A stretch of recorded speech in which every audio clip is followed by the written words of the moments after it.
What's up, everybody? Nick Dwyer back for the 10th inning with another episode of This Day in Sports History. In yesterday's episode, we saw the first time in NBA history a reigning MVP would be traded after that season, as Wilt Chamberlain was traded from the 76ers to the Los Angeles Lakers. We don't have anything quite as big like that in terms of MVP. We do have a future Hall of Famer getting traded today, though. We also have some All-Star Game / Home Run Derby performances to talk about and some more British Opens to get into. So if you all enjoy this video, leave a like on it. If you're new to the channel, like what you see, hit that subscribe button. It helps immensely. Let's get into it. This Day in Sports History.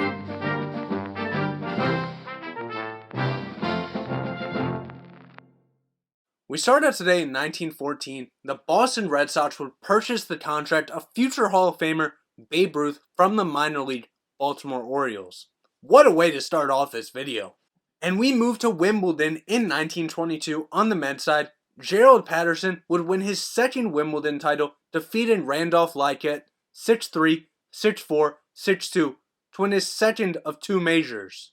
4 years later in 1926 at the US Open on the men's side, Bobby Jones, with a score of 5 over, would win his second of 4 US Open victories, one stroke ahead of runner-up Joe Ternesa. If you count his amateur championships, this would be his 5th of 13 majors overall. If not, this would be his 3rd of 7 overall.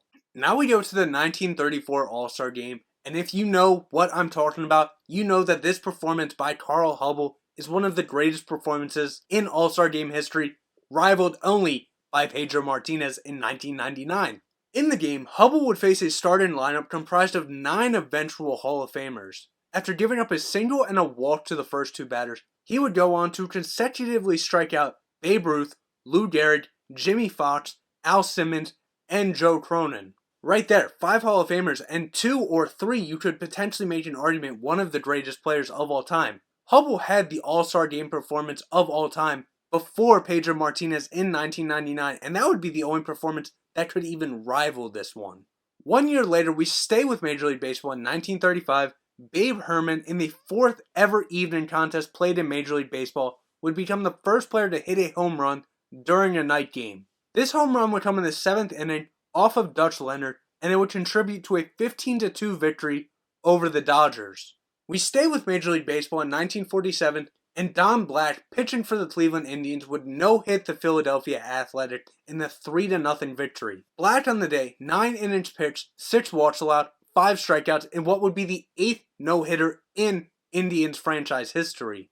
Get off baseball, move to golf now in 1953 at the British Open. In his only Open Championship appearance, Ben Hogan, with a score of 6 under, would win 4 strokes ahead of Di Rees, Antonio Cerda, Peter Thompson, and Frank Stranahan to win his 9th and final major. 7 years later, in 1960, moves to the UEFA European Championship final, which would see the Soviet Union defeat Yugoslavia 2-1. Milan Galic started off the game for Yugoslavia, giving them a 1-0 lead in the 43rd minute. Yugoslavia would take this lead going into halftime, but right after halftime, it would be equalized pretty soon with a Slava Mitrovic goal in the 49th minute, making it 1-1. That would stand until extra time, and in extra time, Viktor Onedelnik would score in the 113th minute, giving the Soviet Union a 2-1 lead, enough for the victory and their first title. Back to golf now in 1964 at the British Open. Tommy Lima, with a score of 9 under, wins his only major title, 5 strokes ahead of runner-up Jack Nicklaus. Moved to Major League Baseball in 1968, and we have an announcement that would be new to Major League Baseball and pretty similar to the current format we have. Different, but similar. The MLB will announce it will split into 2 divisions for the 1969 season.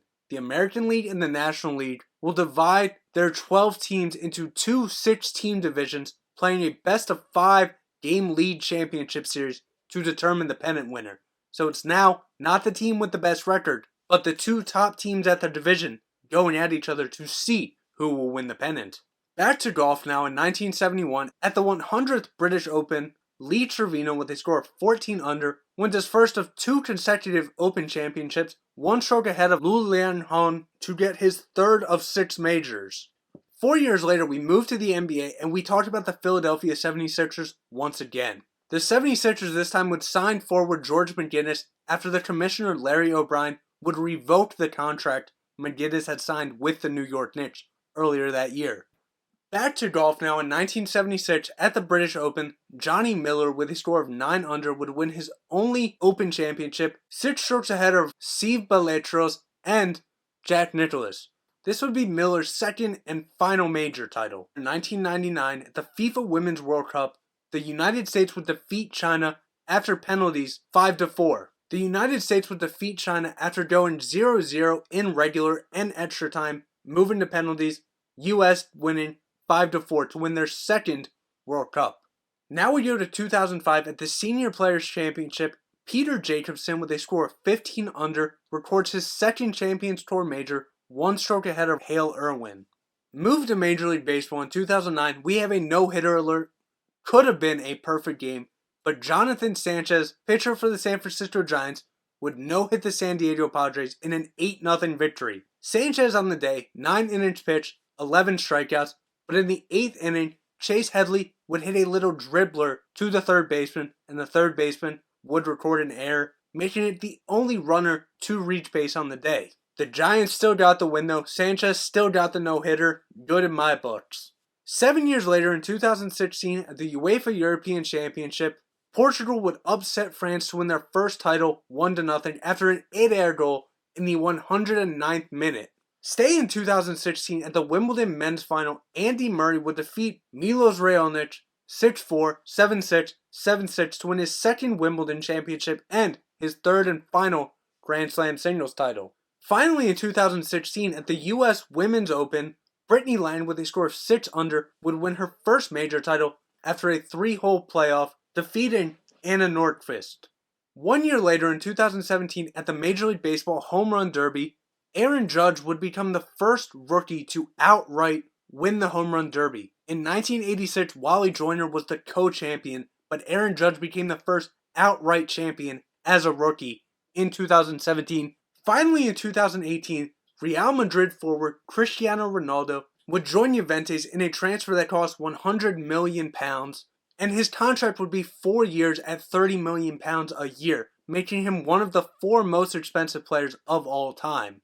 So there you have it. That's what happened on this day in sports history. If I left anything out, I do apologize. If I mispronounced any names, I also apologize. But I will see everybody tomorrow for Nick Dwyer and the 10th inning. Stay good, everybody. See ya.